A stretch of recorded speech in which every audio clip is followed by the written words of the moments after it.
Long ago, in a small town tucked between dusty roads and crooked houses, there lived a young boy named Kweku. He was only 19, but already the weight of his family's survival rested on his shoulders. His father worked at a printing shed in the market square, his mother sewed clothes for the villagers, and his younger sister still carried the innocence of childhood. Kweku was not like many of the boys around him who had surrendered to poverty and despair. He carried one dream, fragile yet bright, to one day become an engineer. Not for wealth, not for fame, but so his family could rise from endless struggle. Every morning before dawn, he carried milk to homes. Afternoons, he rushed to lectures. Evenings, he tutored younger children. At night, he studied by the dim light of a kerosene lamp after his family slept.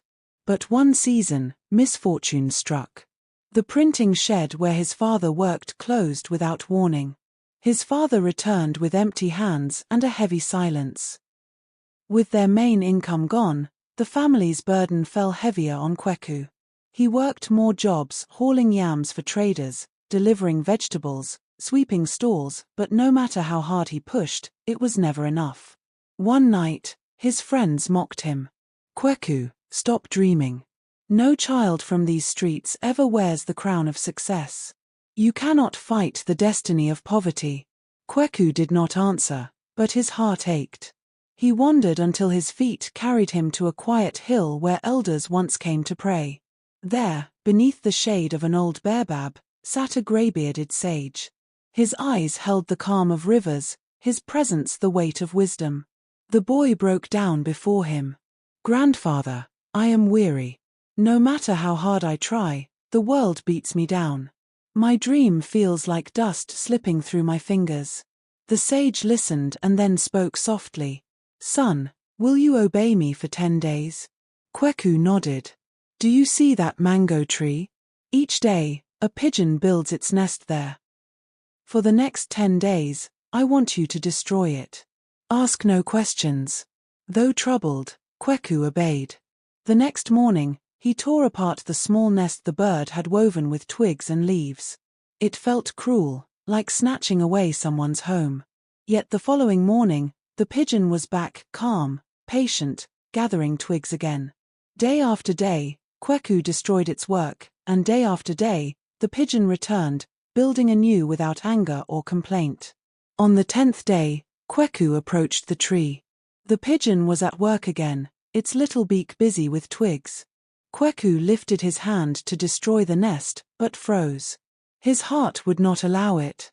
He turned and went back to the sage. "I did all you asked," Kweku said, voice trembling. "Each day I broke its nest, yet each day it built again. I don't understand."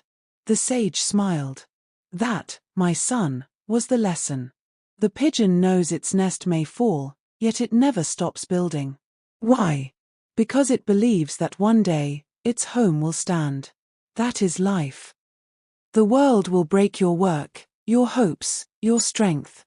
But true power lies not in how hard you fight, but in how many times you rise again." He placed a hand on Kweku's shoulder. "Remember, no storm lasts forever. Poverty, failure, sorrow, they pass. But only if you keep rising. The world may not believe in your dream, but you still can."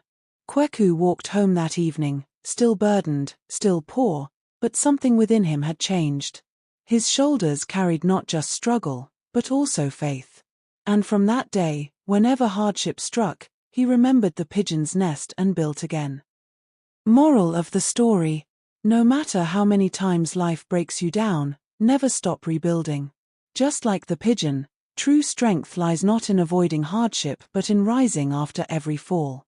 Hard times never last forever, but perseverance and faith will always carry you to your dreams.